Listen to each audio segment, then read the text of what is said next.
changes in demand, then three ways of representing demand.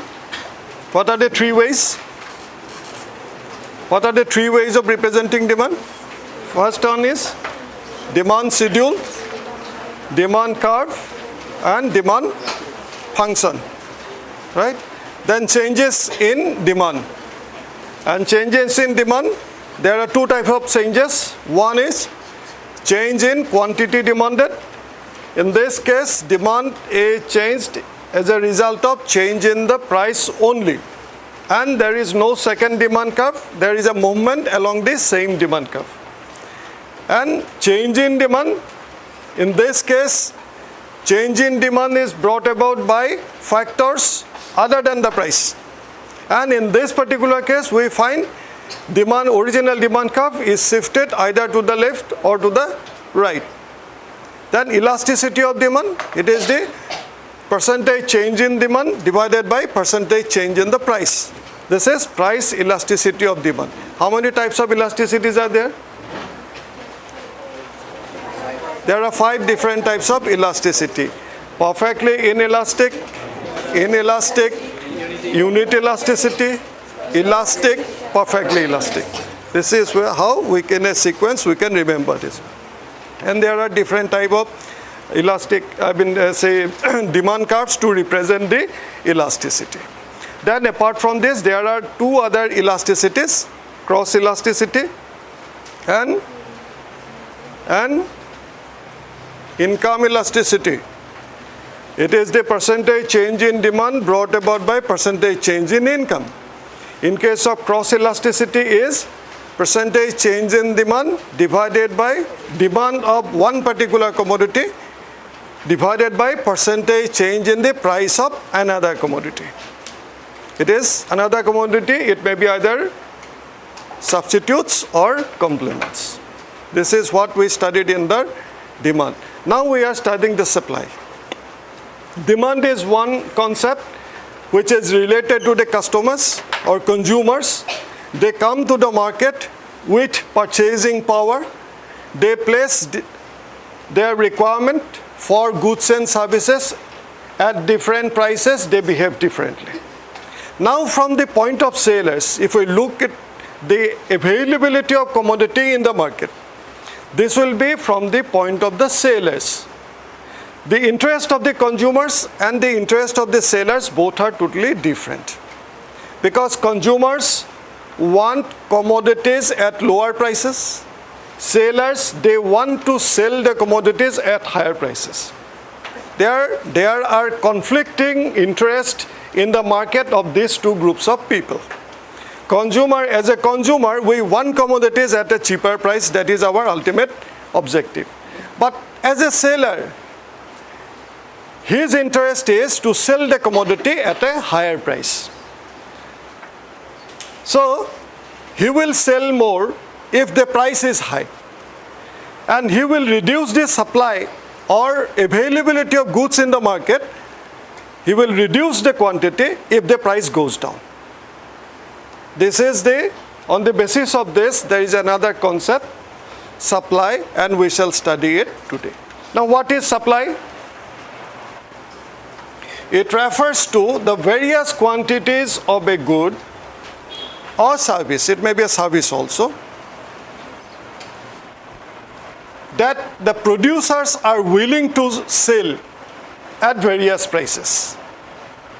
It is the various quantities of goods or service that a producer wants to sell in the market at various prices under the condition that other things remain the same.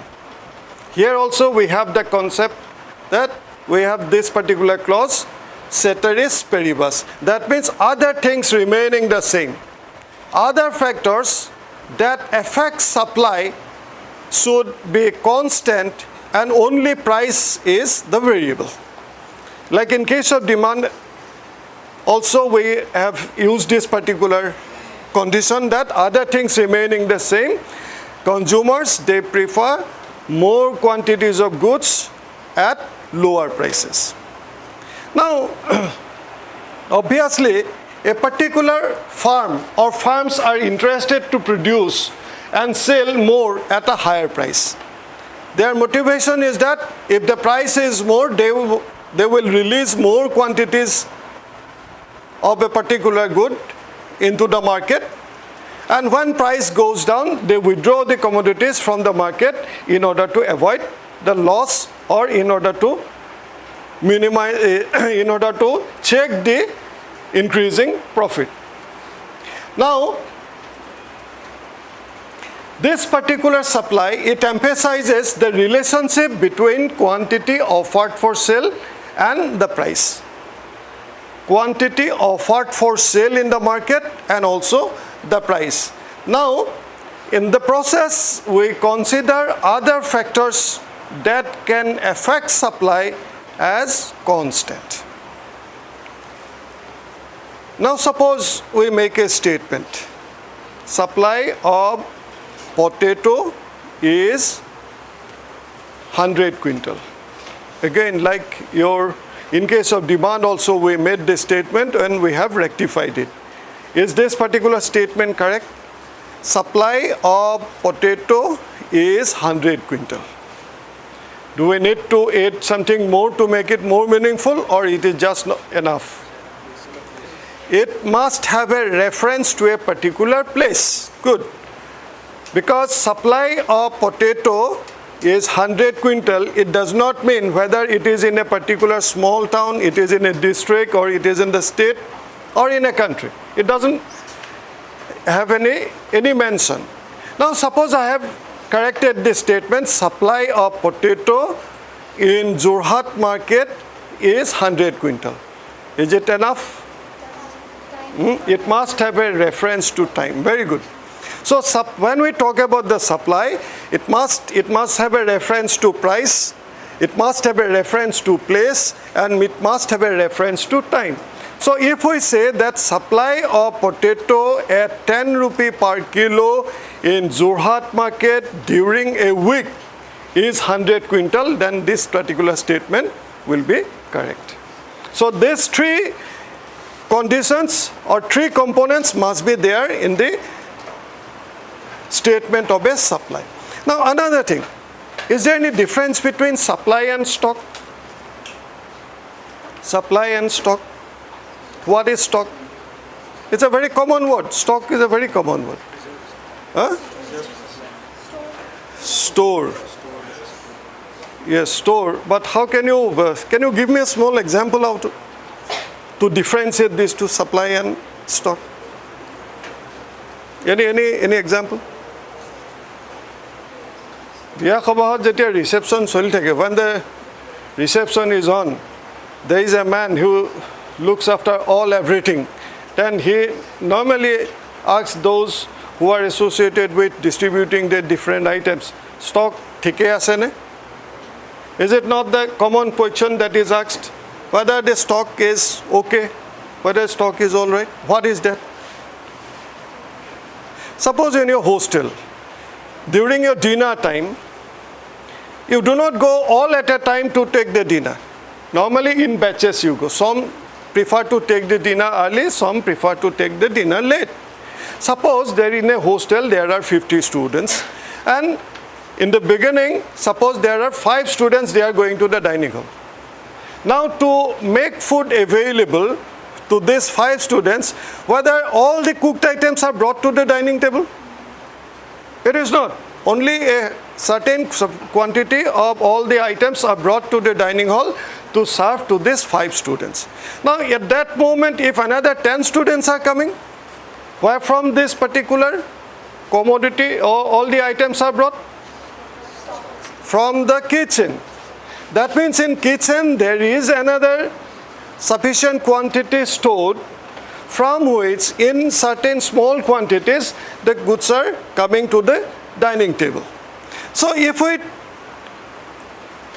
use this particular example, the amount of foodstuff that are brought and made available on the dining table is the supply. It depends upon the number of persons coming to the dining table for dining. and the amount of foodstuff that is kept in the store or kitchen, that is what the stock is. So supply is the quantity that is offered for sale at a certain price in the market. But stock is the quantity of a particular good that can be brought to the market. It has not been brought to the market. It is in store. That can be brought to the market at a short notice. Suppose today the potato is released into the market is 5 quintal. Suddenly by noon something has happened, the potato price goes up to 20 rupees. What the sellers will do? They will bring all the potato from the stock and make it available to the market. Suppose the price goes down to 2 rupee a kilo because of certain problems. So what they will do? They will withdraw all the potato from the market and keep it in the store. This is the difference between supply and the stock. Supply is the quantity that is offered for sale, or producer is willing to sell in the market at a given price during a given period of time. At a given price during a given period of time, the quantity that the producer is willing to sell. He has brought this commodity to the market. But stock is the quantity of goods that can be brought to the market at a short notice. Quantity of a commodity that can be brought into the market at a short notice. This is also meant for selling, but producers are not bringing it into the market because there may not be enough demand for that particular commodity on that particular day. So this is the difference between supply and the stock. Supply is the quantity of goods that producers are willing to sell at a certain price during a given period of time. Stock is the quantity of goods that can be brought into the market at a very short notice.